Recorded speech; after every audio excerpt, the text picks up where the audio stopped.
எல்லாருக்கும் வணக்கம். இன்னைக்கு ஒரு குட்டி கதை பார்க்கலாம் வாங்க. ஒரு ஊரில் விவசாயி ஒருவர் இருந்தார். அவரிடம் ஒரு கழுதையும் ஒரு நாயும் இருந்தது. அந்த கழுதை விவசாயியின் மூட்டைகளை தூக்கி கொண்டு அவருக்கு உதவியாய் இருந்தது. அந்த நாயும் வீட்டிற்கு காவல் காத்து கொண்டு இருந்தது. ஒரு நாள் இரவு அந்த விவசாயி தூங்கிய பின்பு திருடன் ஒருவன் மெதுவாக அந்த விவசாயியின் வீட்டிற்குள்ளே நுழைந்தான். அதை பார்த்த இந்த நாய் எதுவும் செய்யாமல் அமைதியாகவே இருந்தது. கழுதை நாயிடம் கேட்டது, நண்பா, திருடன் உள்ளே செல்கிறான், நீ ஏன் அமைதியாக இருக்கிறாய், சத்தம் போடி என்றது. ஆனால் அந்த நாய் குறைக்காமல் அமைதியாகவே இருந்தது.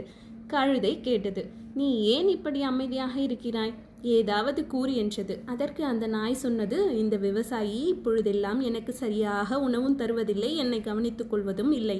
அப்படி இருக்கும் பொழுது நான் மட்டும் ஏன் அவருக்கு உதவி செய்ய வேண்டும் என்று கோபத்தில் பதில் சொன்னது.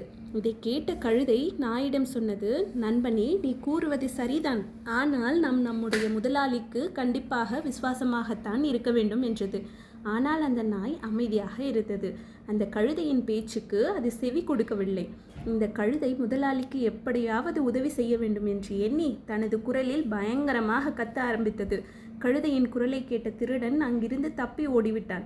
முதலாளியும் கழுதையின் சத்தம் கேட்டு எழுந்து வந்து பார்த்தார். ஆனால் அங்கே யாரும் இல்லை. இந்த விவசாயி தனது கையில் ஒரு பெரிய கம்பை எடுத்துக்கொண்டு அந்த கழுதையிடம், எதற்காக என் தூக்கத்தை கெடுத்தாய் என்று கேட்டு அந்த கழுதையை கடினமாக அடித்தார்.